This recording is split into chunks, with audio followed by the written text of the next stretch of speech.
जय श्री कृष्णा, राधे राधे, श्री खाटू नरेश की जय। मित्रों, आज मैं फिर आपके समक्ष एक बहुत चर्चित कथा आपके समक्ष रखने के लिए आया हूँ और वह कथा हमारे श्री खाटू श्याम जी के ऊपर है। यूँ ही नहीं कहते हारे का सहारा बाबा खाटू श्याम हमारा। तो आइए बात करते हैं हम हमारे खाटू श्याम बाबा की। खाटू श्याम बाबा किस तरह से प्रचलित हुए और किस तरह से उनका नाम खाटू रखा गया, खाटू श्याम रखा गया। तो आइए जानते हैं। खाटू श्याम को भगवान श्री कृष्ण के कलयुगी अवतार के रूप में माना जाता है। ऐसा कहे जाने के पीछे एक पौराणिक कथा हाथ है।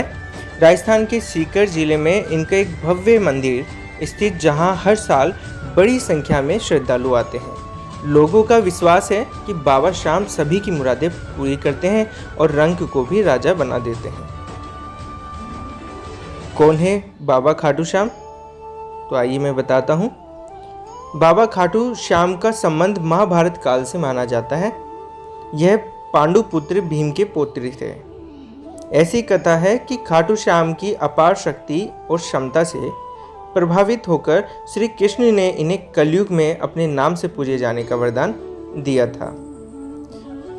लाक्षागृह की घटना में प्राण बचाकर वन वन भटकते पांडवों की मुलाकात हिंडिबा नाम की राक्षसी से हुआ।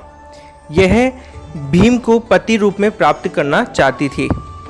माता कुंती की आज्ञा से भीम और हिंडिबा का विवाह हुआ, जिससे घटोत्कच का जन्म हुआ। अब घटोत्कच का पुत्र हुआ बर्बरिक, जो अपने पिता से भी शक्तिशाली और मायावी था। और बर्बरिक देवी का उपासक भी था। देवी के वरदान से उसे 3 दिव्य बाण प्राप्त हुए थे, जो अपने लक्ष्य को भेद कर वापस लौट आते थे। इनकी वजह से बर्बरिक अजय हो गया था।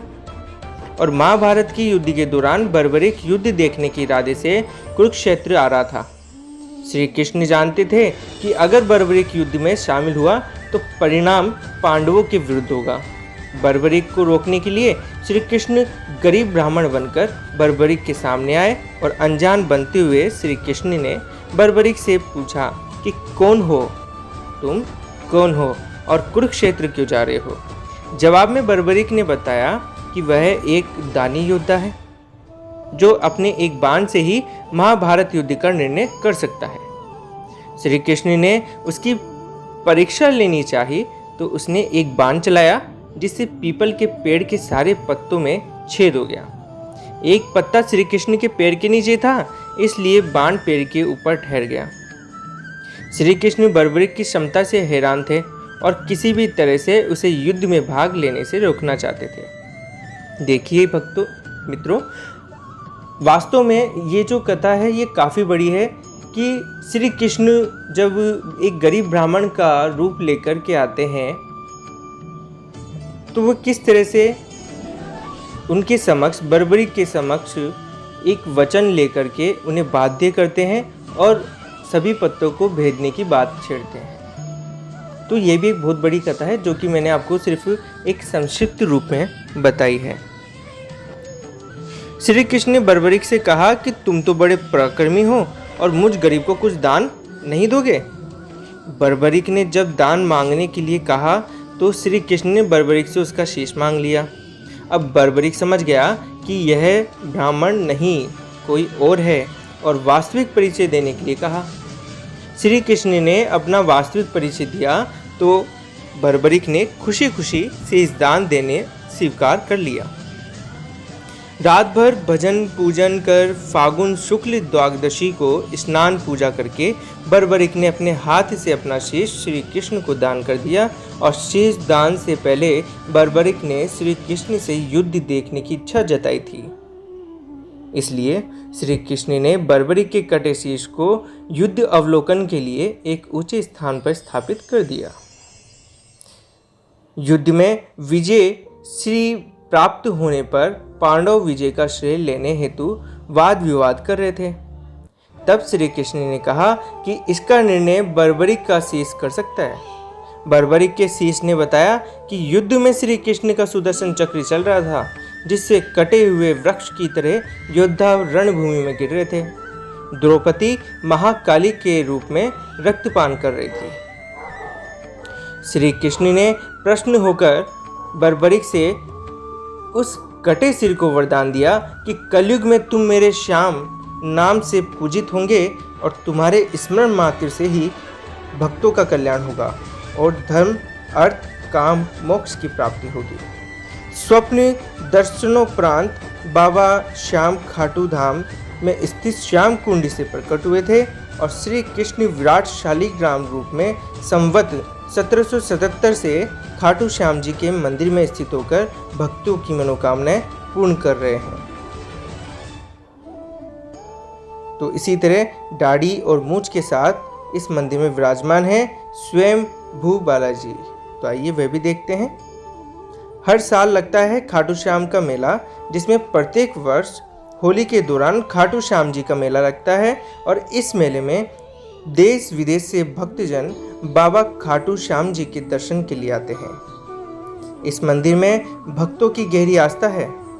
बाबा श्याम हमारे जो हारे का सहारा, लगदातार और खाटू श्याम जी और मौनवी नंदन या खाटू का नरेश और शीश का दानी और 3 बांधारी, इन सभी नामों से खाटू श्याम को उनके भक्त पुकारते हैं।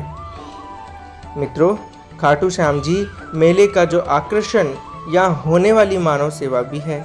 बड़े से बड़े घराने के लोग आम आदमी की तरह यहाँ आकर श्रद्धालुओं की सेवा करते हैं। ये आपने भी देखा होगा मित्रों। और कहा जाता है कि ऐसा करने से पुण्य की प्राप्ति होती है और ये सच है।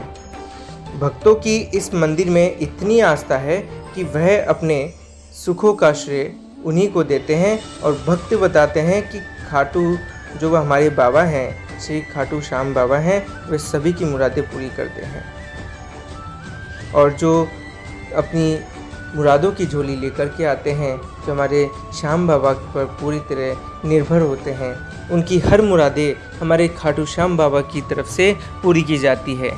देर है मित्रों, लेकिन अंधेर नहीं है। हमारे श्याम बाबा सुनते हैं और सभी की सुनते हैं, लेकिन जो दिल से उन्हें याद करता है, जो दिल से उन्हें पूछता है, उनकी मुरादें जल्दी पूरी होती है। मित्रों, आप भगवान को, श्री खाटू श्याम बाबा को, ये ऐसा नहीं है कि आप श्री खाटू श्याम मंदिर में सीकर में जाकर ही मांगिए तभी आपकी मुरादें पूरी होगी। खाटू श्याम बाबा को आप घर पर बैठे हुए एक बार सच्चे दिल से कुछ भी उनसे मांग कर देखिए और हाथ जोड़कर और अपने दिल को खोलकर और दिमाग में जितनी भी आपके कृतियाँ कुछ भी अगर चल रही हों तो एक तरह से उनको शांत करके और एकाग्रता से होकर के एक बार श्री खाटू श्याम बाबा को कुछ भी कह कर के या कुछ भी मांग करके देखिएगा। हमारे श्री खाटू श्याम बाबा आपकी हर मुरादें पूरी करेंगे, आपकी सारी झोलियाँ भरेंगे। ये मैंने देखा भी है और मेरे साथ भी हुआ है। किसी भी भगवान के मंदिर में जाने से मुरादें पूरी नहीं होती है। मुरादें पूरी होती है आप मंदिर में तो जाएं, मैं ये नहीं कह रहा कि आप मंदिर में न जाएं, मंदिर में जाएं, लेकिन अपने दिल को साफ करके जाएं। अपने दिल में जितनी प्रकार की जो भावनाएं चलती हैं, भावनाएं से मतलब ये नहीं है कि हमारी गंदी भावनाएं, हमारे दिमाग में जो जितनी भावनाएं, जितनी प्रकार की प्रकृतियाँ, जितनी प्रकार की हमारी जो इंद्रियां यहाँ से वहाँ भगती है, कहने का तात्पर्य है कि हमारा दिमाग शांत नहीं होता है। हमारे दिमाग में कई चीज़ें चलती है। आज घर में वो है, घर में ये अकेला है, मेरा दोस्त ये कर रहा है, मेरे व्यापार में आज ये इतना घाटा हो गया है, मेरे व्यापार को कौन संभालेगा, इस मीटिंग में जाना है, मेरा बॉस ये कर देगा। इन सब चीज़ों को साइड में रखते हुए, एक तरफा रखते हुए हमें श्री खाटू श्याम बाबा के यहाँ एक बार ज़रूर जाना चाहिए। मित्रों, अगर आप सच्ची भावना के साथ में जाएंगे तो मैं वादा करता हूँ कि आप वो चीज़ पाएंगे जो आप पाना चाहते हैं और कई समय से आप उसे पाने की कोशिश करते हैं। हमारे श्री खाटू श्याम बाबा के पीछे भी कई कथाएं हैं जो कि मेरे द्वारा आपके सामने या आपके समक्ष जरूर रखी जाएगी, लेकिन मैं आपसे वादा करता हूँ कि समय का अभाव होते हुए मैं सिर्फ आपसे यही बात कहना चाहता था कि बाबा श्री खाटू श्याम बाबा किस तरह से हमारे समक्ष आए, किस तरह से वो हमारी सभी की मनोकामनाएं पूरी करते हैं। बस मैं आज इसी या इन्हीं बातों के ऊपर ही आपसे चर्चा करने के लिए आया था। आने वाले समय में मैं हमारे श्री खाटू श्याम बाबा की भी जो चमत्कारी घटनाएं हैं वो भी आपके समक्ष रखूँगा। काफ़ी अच्छी चमत्कारी घटनाएं हैं, आपका दिल भी खुश होगा और आप विश्वास कीजिएगा, आपको खुद को भी लगेगा कि हाँ, आज मैं बहुत ही ज़्यादा अपने दिमाग को हल्का पा रहा हूँ या पा रही हूँ। आप कुछ ऐसा अनुभव करेंगे कि शायद मैं आपको अभी नहीं बता पा रहा हूँ, लेकिन आपको वो चीज़ अनुभव होगी। और जब आपको अगर वो चीज़ अनुभव हो तो कृपा करके आपसे मैं निवेदन करूँगा कि आप मुझे मेरे इस वीडियो के कमेंट में ज़रूर, जो कमेंट बॉक्स है उसमें ज़रूर आकर के बताएं। और मेरे डिस्क्रिप्शन में मेरा व्हाट्सएप नंबर है, जो कि सिर्फ़ और सिर्फ व्हाट्सएप ही यूज़ होता है। आप उसमें अपनी जो भी चमत्कारी घटनाएं हैं वह आप मुझे बता सकते हैं, या किस तरह से आपकी मनोकामनाएं पूर्ण हुई है, किस तरह से आप उन दुख के रास्तों में गुजर रहे थे जहाँ हमारे खाटू श्याम बाबा ने आपकी मुरादें पूरी की है, आपकी नैया को पार लगाया है, वह भी आप मुझे बता सकते हैं। मैं आपकी हर घटना को, हर चमत्कारी घटना को मेरे इस चैनल के द्वारा सभी मित्रों के सामने आपकी चर्चा जरूर करूँगा। मेरी भी काफ़ी अच्छी और काफ़ी बातें हैं जो कि मेरे श्री खाटू श्याम बाबा ने मेरे साथ में बहुत अच्छे तरीके से मेरी मनोकामनाएं पूरी की है। वो मैं अगर रखता भी हूँ तो मित्रों, ऐसा होता है कि कोई बहुत कम हैं जो विश्वास करते हैं, लेकिन मैं उन पर विश्वास करता हूँ। मुझे पता है कि मेरे मित्र भी मेरे इन बातों पर विश्वास करेंगे, लेकिन इन सभी बातों पर मैं चर्चा करूँगा, लेकिन आने वाले समय में। तो आज के लिए इतना ही था। अगर मुझसे इन बातों में अगर कुछ भी या किसी भी तरह से कोई भी त्रुटि हो, कुछ भी गलती हो, तो आपका अपना सच्चा मित्र समझ के कृपा करके मुझे माफ़ कर दें।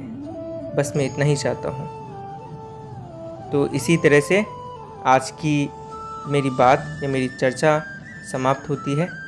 जय श्री कृष्णा, राधे राधे, श्री खाटू नरेश की जय।